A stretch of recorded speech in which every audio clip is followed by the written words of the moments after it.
Welcome once again on English Refresher channel, and today I am going to discuss another writing skill, and that is advertisement. Yes, जिसको अब हम विज्ञापन भी बोलते हैं और एड्स भी बोलते हैं। हमने बचपन से ही इन चीज़ों को टीवी में, न्यूज़पेपर में, मैगजीन में और आज एट द प्रेजेंट इरा हम इसको ऑनलाइन भी देख रहे हैं। तो पहले मैं आपको एडवर्टाइजमेंट की डेफिनेशन बता देती हूँ, फिर इसके टाइप्स और आपको जेके बॉस में कौन सी एडवर्टाइजमेंट आनी है उसके बारे में हम डिस्कस करेंगे, उसके फॉर्मेट के बारे में।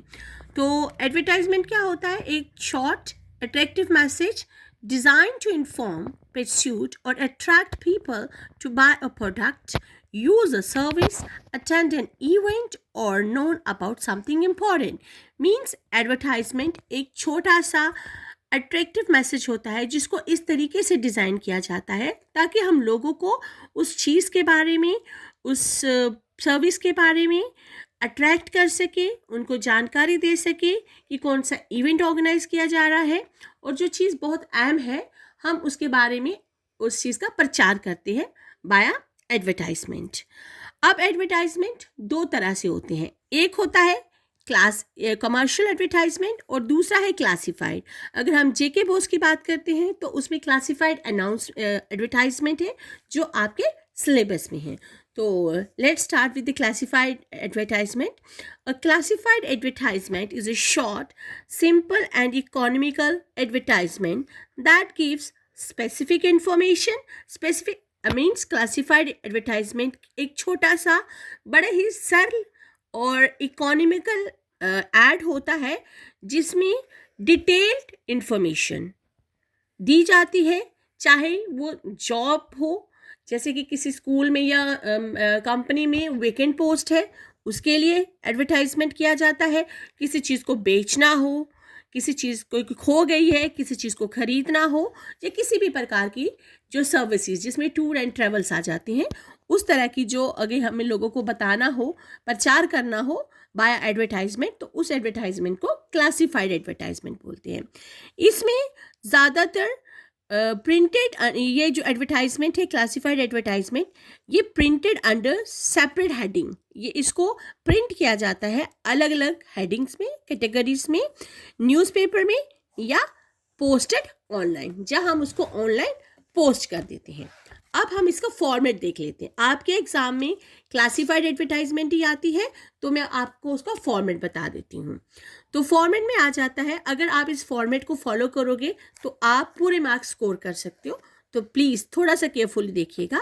पहले फॉर्मेट में पहला पॉइंट होता है हेडिंग और कैटेगरी, कि जब भी हम किसी चीज़ को एडवर्टाइज करते हैं, किस चीज़ की एडवर्टाइजमेंट हो रही है, किसी जॉब की हो रही है, या कोई चीज़ बेची जा रही है, या कोई चीज़ खो गई है, या टूर एंड ट्रेवल्स का एडवर्टाइज कर रहे हैं, तो उससे सबसे पहले हमें उसका हेडिंग और उसकी कैटेगरी बतानी है, जिसमें हम उस हेडिंग को हम कैपिटल लेटर्स में लिखेंगे। यस, कैपिटल लेटर्स में होगी, ब्लॉक लेटर्स में होगी।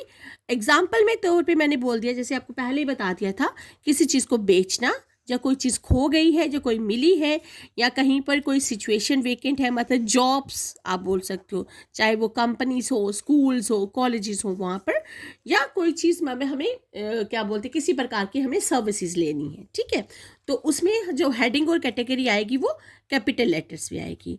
तो दूसरा पार्ट है फॉर्मेट का बॉडी कंटेंट। मीन्स अब आपने हेडिंग दे दी, जब भी किसी चीज़ का एडवर्टाइज किया जाता है तो सबसे पहले हमें बताना होता है कि किस चीज़ का हम विज्ञापन दे रहे हैं, किस चीज़ का हम ऐड कर रहे हैं।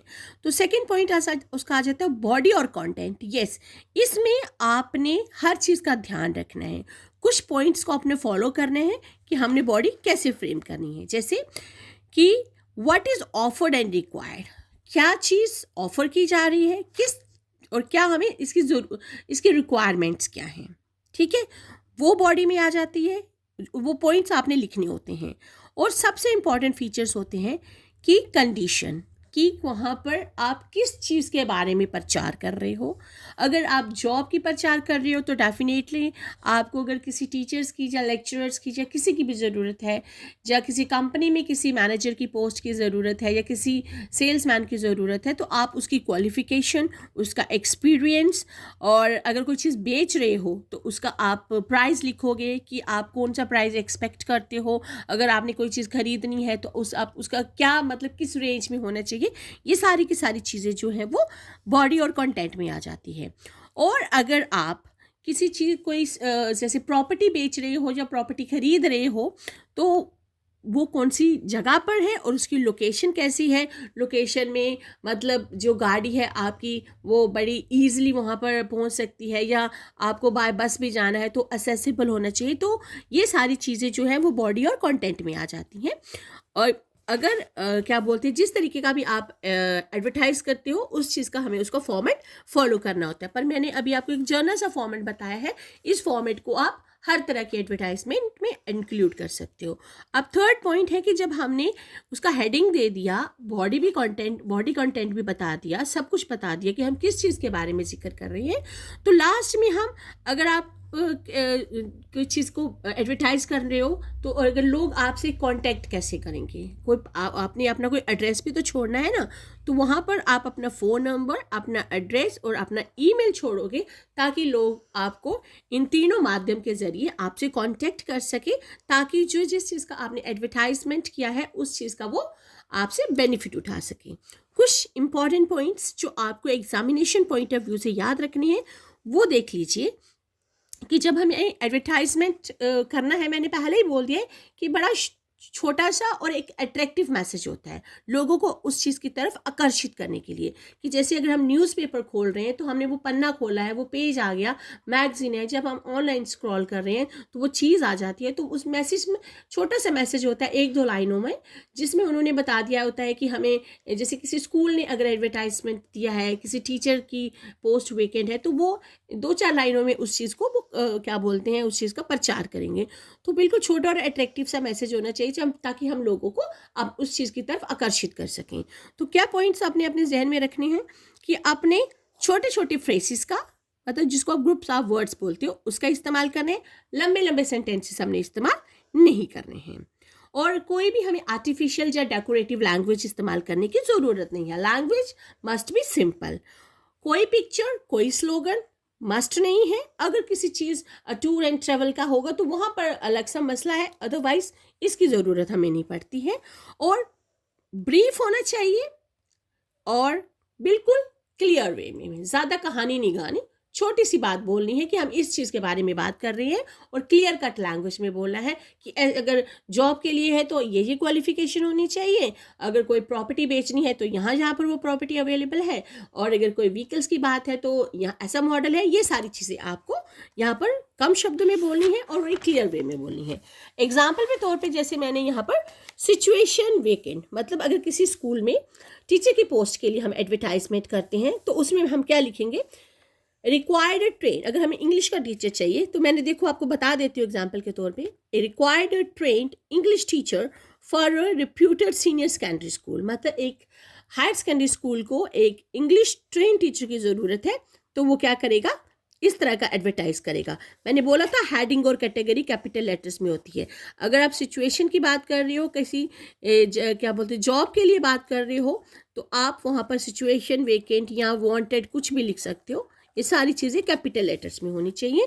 उसमें देखिए मैंने आपको बोला था क्वालिफिकेशन इज़ मस्ट, तो क्वालिफिकेशन मैंने लिखी है। अगर इंग्लिश टीचर की बात हो रही है तो इट मीन्स उसकी क्वालिफिकेशन में मास्टर्स इन इंग्लिश होना चाहिए। BEd is must for teaching, so that's why BEd is mentioned here. और उस एक्सपीरियंसेस, मतलब क्वालिफिकेशन के साथ एक्सपीरियंसेस भी लिखा है मैंने कि एटलीस्ट उसको उस प्रोफेशन में 3 साल का एक्सपीरियंस होना चाहिए। और सैलरी आपकी मर्जी है, आप मेंशन कर सकते हो, जो नहीं भी कर सकते हो, इट्स ऑप्शनल। पर अगर आप करो तो that is also some kind of क्या बोलते हैं अट्रैक्टिव वे होता है लोगों को उस चीज़ की तरफ आकर्षित करने का। और यहाँ पर लिखा है कि कितने दिनों में आपने अप्लाई करना है, और वो जैसे मैंने बोला था कि लास्ट में ये चीज़ मस्ट है कि वो जिस चीज़ का आप प्रचार कर रहे हो लोग आप तक कैसे पहुँचे। तो उसमें मैंने ये भी लिख दिया है कि ये फ़लाँ स्कूल के प्रिंसिपल ने ये ऐड निकाला है और उसका ये कॉन्टैक्ट नंबर है, तो आप इसको वहाँ पर जाकर क्या कर सकते हो, कॉन्टैक्ट कर सकते हो। अब क्या बोलते हैं, सिचुएशन वेकेंट का जो क्या बोलते हैं फॉर्मेट है, वो भी मैं आपको दोबारा से एक बार रिपीट कर देती हूँ, देख लीजिएगा।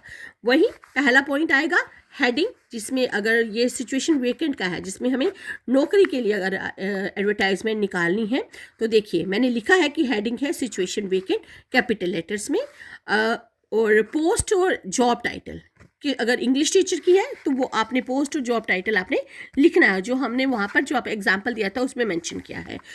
मैंने एग्जाम्पल में आपको बता दिया है कि क्वालिफिकेशन चाहे आप कंपनी के लिए कर रहे हो, चाहे आप स्कूल के लिए एडवर्टाइज़ कर रहे हो, तो वो आपको लिखना पड़ेगा कि आपको उस बंदे में क्या क्वालिफिकेशन चाहिए। और एक्सपीरियंसेस, यस वो मस्ट है, एक्सपीरियंस होना चाहिए, ताकि इससे जो है वही लोग आपको कांटेक्ट करने की कोशिश करेंगे जिनके पास उतने सालों का एक्सपीरियंस होगा। अगर फॉर एग्जांपल अगर वाइस प्रिंसिपल की पोस्ट निकलती है तो उसमें वो 9 ईयर का एक्सपीरियंस मांगेंगे, तो वो आपको लिखना पड़ेगा। और की स्किल है जिसमें मैंने बोला है कि सैलरी, यस आप मेंशन कर सकते हो, ऑप्शनल है ये।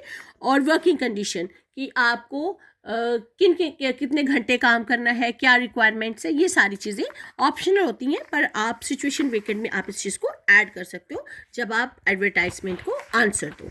उसके बाद सेकंड एग्जांपल मैंने लिया था लॉस्ट एंड फाउंड का, कि अगर कोई चीज़ खो जाती है, उसका जब आप विज्ञापन निकालते हो, लोगों को बताते हो कि मेरी चीज़ कोई खो गई है, तो उसका हमने कैसे एडवर्टाइज़ करना है। तो उसके लिए भी ये देखिए कि मैंने एग्जांपल दिया है कि एक ब्लैक लेदर वॉलेट जो है, जिसमें कुछ कैश, आधार कार्ड और एटीएम कार्ड है, वो सिटी मॉल को 5 तारीख को खो गया है, ठीक है। और जो उसको ढूंढेगा उसको जो उसका नाम, जिसका जो सामान गुमा है, वो बोलेगा कि उसमें उसने ये लिखना है कि वो मुझे अपना नाम लिख के कि वो मुझे इस फ़ोन नंबर पर कांटेक्ट कर सकता है। और अगर आप उस जो चीज़, अगर कोई आपको खोई चीज़ वापस करता है, तो उसको लिए अगर कभी रिवॉर्ड रखना चाहते हो, ऑप्शनल है, तो वो भी आप इसमें मेंशन कर सकते हो, ठीक है। इसका भी फॉर्मेट है, वो भी आप देख लीजिएगा। अगर कोई चीज़ खो जाती है और जब मिल जाती है एडवर्टाइजमेंट, तो उसकी कैसे करनी है, तो उसका फॉर्मेट देखिए। यस, हेडिंग यहाँ पर भी जैसे पहले वाली हमने उसमें किया था सिचुएशन वेकेंट में, वांटेड में, जॉब के लिए, उसी तरह से यहाँ पर भी हेडिंग होती है, और वो सारी ये भी कैपिटल लेटर्स में है, ठीक है। ये चीज़ याद रखना कि कैपिटल लेटर, इस चीज़ का ना क्या बोलते हैं, मार्क्स होते हैं, वो भी आपके साथ अभी डिस्कस करती हूँ। उसके बाद आपने डिस्क्रिप्शन ऑफ द आर्टिकल, जैसे मैंने आपको एग्जांपल के तौर पे बोल दिया कि मेरा एक ब्लैक कलर का ब्लैक लेदर वॉलेट खो गया है, तो आपने डिस्क्रिप्शन बतानी है, चीज़ बतानी है डिटेल में कि आपकी चीज़ क्या थी, जो चीज़ खो गई है, उसका कलर क्या है, उसमें क्या क्या चीज़ें थी, ताकि अगर जिसको मिली हो उसको ये सच में लगे कि हाँ भाई ये वही चीज़ है जिसके लिए मैंने एडवर्टाइजमेंट देखी थी, ठीक है। और कहाँ पर गुमी थी या कहाँ पर मिली थी, वो भी हमें मेंशन करना है। जैसे मैंने एग्जांपल में बोला सिटी मॉल, तो अगर आपको कहीं पर भी मिलती है या आपको खो जाती है, वो भी आपको मेंशन करना है। और तारीख और वक्त, वो हमने क्या बोलते, टाइम एंड डेट, वो दोनों चीज़ें मेंशन होनी चाहिए कि कब खोई, कहाँ पर खोई, कितने बजे खोई, ठीक है। उसके बाद कि अगर वो चीज़ किसी को मिल जाए तो वो आपको कैसे कांटेक्ट कर सकता है, उसमें आपका नाम, आपका फ़ोन नंबर और इवन एड्रेस भी मेंशन कर सकते हो। अगर आपका फ़ोन नंबर है तो डेफिनेटली वो आपको कॉल करके कांटेक्ट कर लेगा, अदरवाइज एड्रेस आप लिखो ना लिखो, पर कांटेक्ट अगर डेफिनेटली, नहीं तो अगर कोई चीज़ मिलेगी या खो जाएगी तो लोग कैसे आपको अप्रोच करेंगे उस चीज़ को वापस करने के लिए, ठीक है। और रिवॉर्ड जो होता है कि अगर आपने उस चीज़, जिसने आपके लिए वो चीज़ ढूंढी है, उसको अगर आप थैंक्स करना चाहते हो in the form of money something, तो वो ऑप्शनल होता है। तो ये पूरा फॉर्मेट क्या था हमारा एडवर्टाइजमेंट का था।